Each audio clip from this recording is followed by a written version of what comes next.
Hai, sekarang kita sudah ada di video yang selanjutnya dan seperti tabel yang sudah ada di pinggir ini, kita lihat bahwa ada banyak sekali kegunaan dari senyawa turunan benzena. Kita lihat di sini ada toluena, salah satunya sebagai pelarut senyawa karbon, juga jadi bahan baku peledak gitu ya. Tapi ini jangan disalahgunakan ya. Gitu ya. Kedua ada fenol. Fenol ini sebagai zat desinfektan, antiseptik, juga bisa sebagai bahan baku pembuatan pewarna gitu, bahan baku pembuatan plastik bakelit, juga ada resin. Kemudian yang ketiga ada anilina. Anilina ini biasa digunakan sebagai bahan baku diazo atau tekstil, kemudian bahan baku industri farmasi.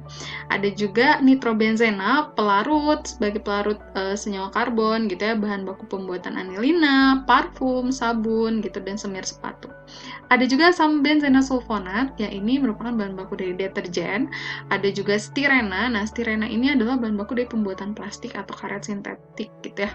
Ada juga asam benzoat sebagai bahan baku pembuatan fenol. Ada juga sebagai bahan untuk pengawet makanan. Kemudian ada benzaldehida, ini bahan pengawet juga. Ada juga asam salisilat. Nah, asam salisilat ini sangat penting banget, pasti sering banget kalian jumpai sebagai bahan pembuat aspirin atau sebagai obat gosok atau minyak angin. Jadi banyak banget kegunaan benzena dalam kehidupan sehari-hari. Mudah-mudahan kalian bisa mengingatnya ya tentang kegunaan benzena ini. Dan gimana sih cara menamainya? Kalau kita lihat tadi ada nama-namanya gitu, ada nama-nama senyawa dari turunan benzena. Nah, dalam video ini kita akan belajar juga cara menamai benzena. Jadi kita akan langsung aja lihat ke slide selanjutnya. Untuk tata nama benzena ini sebetulnya ibu akan bagi menjadi 3.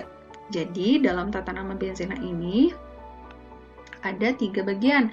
Yang pertama, ketika benzenanya itu yang gugus yang substitusinya ada cuma 1 yang disebut dengan monosubstitusi. Kemudian ada juga yang 2 atau disubstitusi.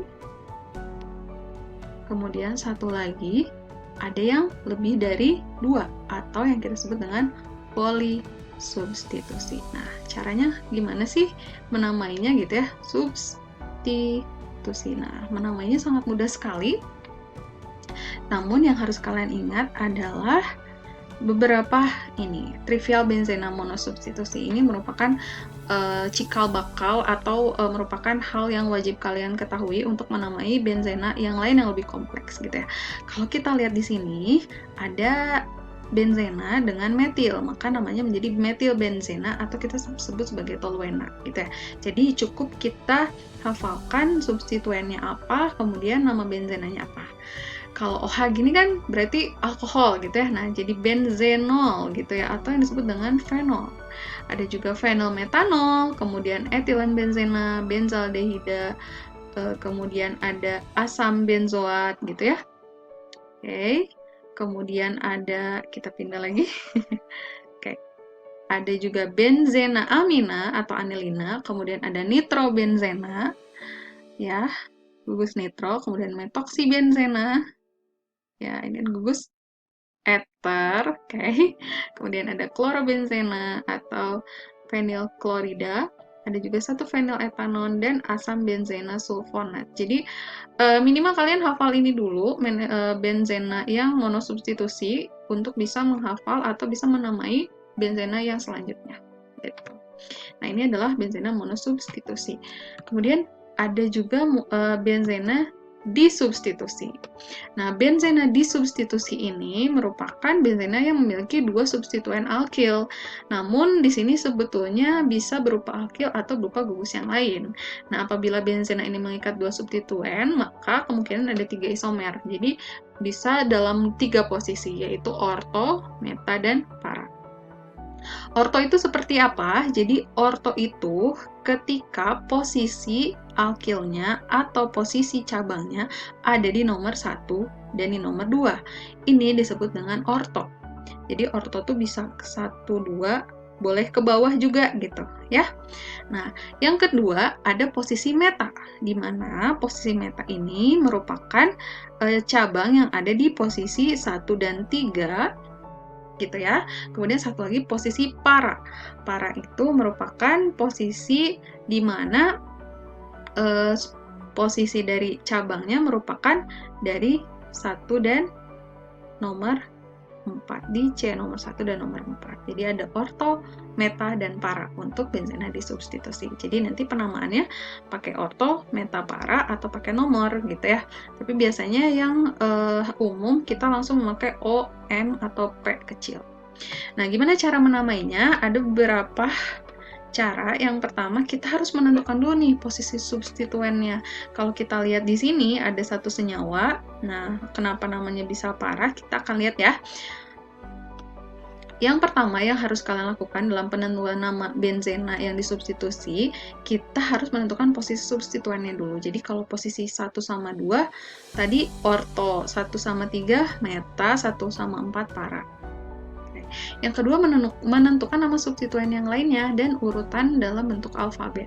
Kemudian menambahkan akhiran benzena. Tapi jangan lupa di sini kalau kita lihat bahwa ada dalam contoh ini ada 2 gugus fungsi yang berbeda. Kita harus mengetahui mana nomor 1 dan mana yang merupakan prioritas atau mana alkil atau cabang yang kita nomor satukan atau kita prioritaskan. Nah, gimana cara mengetahuinya? Ada yang namanya gugus prioritas. Jadi kalau kita lihat di sini, di contoh ini ada BR dan CH2, CH3. Kalau kita lihat dari gambar ini, gambar prioritas ini makin ke bawah, prioritasnya makin menurun, jadi yang atas ini sangat diprioritaskan. Kita lihat dari BR sama CH2, CH3, mana yang lebih prioritas? Nah, di sini nggak ada BR ya. Nah, BR-nya masuk ke halogen ya. Di sini masuk ke, ini ada Cl dan BR. Kemudian CH2 dan CH3 juga nggak ada di sini. Ini masuk ke dalam alkil atau masuk ke dalam rantai karbon gitu ya. Nah, mana yang lebih prioritas? Berdasarkan gugus prioritasnya, yang lebih prioritas adalah gugus alkil, sehingga gugus alkil ini jadi nomor 1, kemudian boleh ke kiri atau ke kanan karena sama ya, 2, 3, 4. Jadi 1 dan 4. Berarti kalau 1 dan 4 pasti namanya adalah para. Kemudian untuk menamai yang selanjutnya gimana? Kita lihat tadi yang merupakan prioritasnya siapa? Oh, yang kita prioritaskan adalah CH2, CH3 atau etil gitu ya. Sehingga etil ini akan kita taruh di belakang. Jadi etil benzena dan bromonya kita simpan di depan sebagai cabang bromo etil benzena gitu ya. Nah, untuk memperjelas lagi, Ibu akan ke contoh yang selanjutnya. Oke, di sini sudah ada 3 senyawa turunan benzen yang memiliki 2 substitusi atau disubstituen. Yang pertama, kita lihat di sini ada suatu benzena, kemudian di sini ada etil, kemudian di sini ada gugus karboksilat. Betul. Nah, di sini di gugus karboksilat dan etil ini harus ingat, yang pertama kita harus tahu dulu nih, dia masuknya ke orto, meta, atau para, dan siapa nomor satunya gitu ya.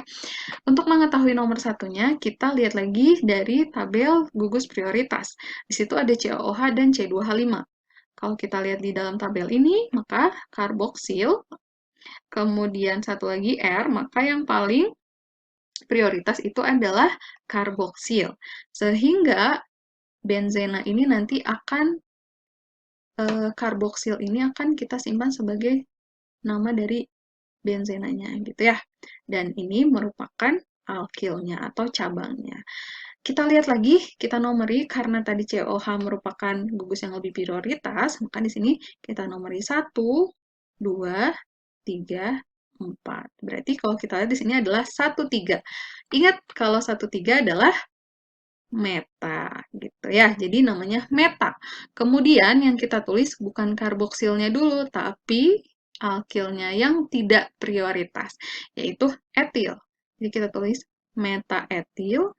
Nah, kemudian jangan lupa benzena dengan COOH. Namanya apa nih? Gitu ya.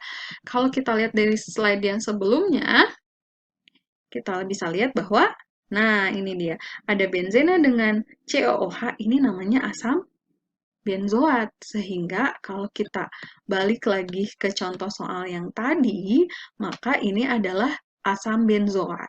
Sehingga kita tambah asam di depan, tambah asam, metaetil, baru kita tulis benzoat. Gitu ya. Oke. Untuk biar lebih jelasnya, Ibu akan ke contoh yang selanjutnya. Kita lihat di sini ada NH3 dan CH3. Tadi kalian udah tahu nih polanya. Yang pertama kita tentuin dulu gugus prioritas. Ada NH2 dan CH3. NH2 dan CH3 berarti masuknya ke R. Mana yang lebih prioritas? Yang lebih prioritas adalah NH3. Sehingga benzena ini bisa kita katakan milik, maaf, NH2 gitu ya. Maka benzena ini adalah milik NH2. Kemudian di sini ada CH3. Sehingga nomor satunya adalah dari NH2. 1, 2, 3. Kita lihat bentuknya adalah 1, 3 itu meta. Betul. Nah, baru kita masuk di sini. CH3-nya merupakan metil dan benzena yang ada NH2-nya namanya apa?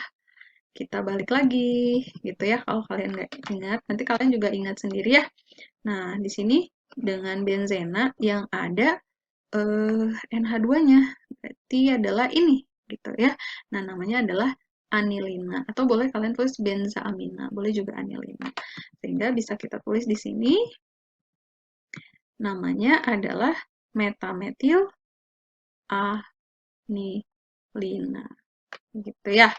Atau bisa kalian tulis juga tadi namanya apa? Benzenamina. Bisa kalian tulis juga di sini metametil benzena. Gitu. Oke. Mudah ya. Nah, untuk memperlancar lagi kita masuk ke contoh yang selanjutnya. Ini ada OH dan CH3. Jadi yang pertama kita lihat dulu prioritas dari gugusnya. OH dan CH3. Siapa yang lebih prioritas adalah OH, betul. Jadi benzenannya ini punya OH nih. Gitu ya. Dan CH3-nya sebagai alkilnya. Namanya adalah kita lihat semuanya meta ya. Jadi kita tulis di sini meta metil, betul. Kemudian benzena yang ada OH-nya disebut dengan fenol. Jadi meta-metil fenol. Jadi itu merupakan tata nama dari turunan benzena yang memiliki dua substitusi atau dua substituen. Untuk yang memiliki lebih dari dua substituen, kita akan bahas di video selanjutnya.